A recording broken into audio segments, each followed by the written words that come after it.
குடும்பத்துக்காக தான் மட்டுமே உழைக்கணுங்கிற நெருக்கடி ஆணுக்கு இல்ல. அதனால சௌரியமா இருக்காருன்னு நினைக்கிறீங்க. எஸ். ஸோ மென் வந்து பை பர்த்லேருந்தே பேட்ரியார்கலி ரொம்ப ப்ரிவிலேஜாக தான் இருக்காங்க. சோஷியலி, கல்ச்சுரலி, டொமஸ்டிக்கலி ரொம்ப ப்ரிவிலேஜாக இருக்காங்க. சோஷியல் ப்ரிவிலேஜ்னு பார்த்தீங்கன்னா ஈவன் இப்போ உமன் இப்போ ஏர்ன் பண்ணாலுமே ஒரு ஃபேமிலியோட ஃபினான்ஷியல் ஸ்டேட்டஸ் அப்படிங்கிறது ஒரு மென்னோட ஏர்னிங் இது பண்ணி தான் இருக்கு. அவங்க தான் வந்து பிரெட் வினர்ன்ற டைட்டில் அவங்களுக்கு தான் போகுது. அந்த ஃபேமிலியில் இருக்க எல்லாரோட லைஃபை இன்ஃப்ளூயன்ஸ் பண்றதுக்கு மென்க்கு நிறையவே பவர் இருக்கு. சார் முன்ன இருந்த ஆம்பளைங்களுக்கு ஃபேமிலியை பார்த்துக்கிட்டே இருக்கணும்ன்ற கட்டாயம் இருந்துச்சு. ஆனா இப்போ வந்து பெண்களும் வேலைக்கு போறதுனால என்ன பண்றாங்கன்னா நைஸா அவங்க வந்து கொஞ்ச நாள் அழகா அவங்க வாழ்க்கை அவங்க ஜாலியா வாழ்றாங்க. பெண்கள் பாத்தீங்கன்னா வீட்டையும் பாத்துக்கிறாங்க, குழந்தைங்களையும் பாத்துக்கிறாங்க, வேலைக்கும் போறாங்க.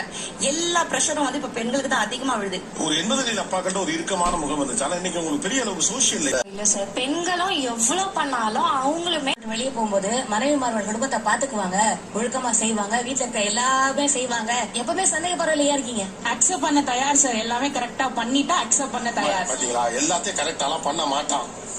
நாங்க பண்றோம் சார். நீங்க இந்த சமூகம் ஒண்ணு நம்புச்சு. ஒரு பெண் வேலைக்கு போனா அவளுக்கு முன்னாடி அதுக்கு முன்னால இல்ல ஆண் தான் ரொம்ப காலம் வேலை பார்த்துட்டு இருந்தான். ஒரு பெண் வேலைக்கு போனா அவ அதை சரியா பண்ணுவான்னு இந்த சமூகம் நம்புச்சு. ஒரு டீச்சர் கிட்ட இந்த ப்ரொஃபைலுக்கு வேலையை கொடுத்தா டீச்சர் பர்ஃபெக்ட். அவ்வளவு பெண் டீச்சர்கள் இப்படி வந்தாங்க. ஒரு ஆபீஸ் ஒர்க்ல இந்த வேலையை அவங்க கரெக்டா பாப்பாங்கன்னு நம்புச்சு. இப்ப நீங்க யோசிச்சு பாருங்க, அவ ஆண் அளவுக்கு பண்ண மாட்டா, அவ அதனால வேண்டாம் அப்படின்னு யோசிச்சுதான் என்ன, ஆண் தான் இதை செய்வான். அலுவலக பணிகளையும் இந்த நிர்வாக பணிகளையும் மேனேஜ்மெண்ட்டையும் பெண்ணால பண்ண முடியாது, அவ்வளவு பண்ண தெரியாது அப்படின்னு நம்ம அன்எம்ப்ளாய்டா இருக்காங்க. ஆனா அந்த அன்எம்ப்ளாய்டா இருக்க மென்ன கல்யாணம் பண்ணிக்க எந்த ஒரு பொண்ணுமே ரெடியா இல்ல.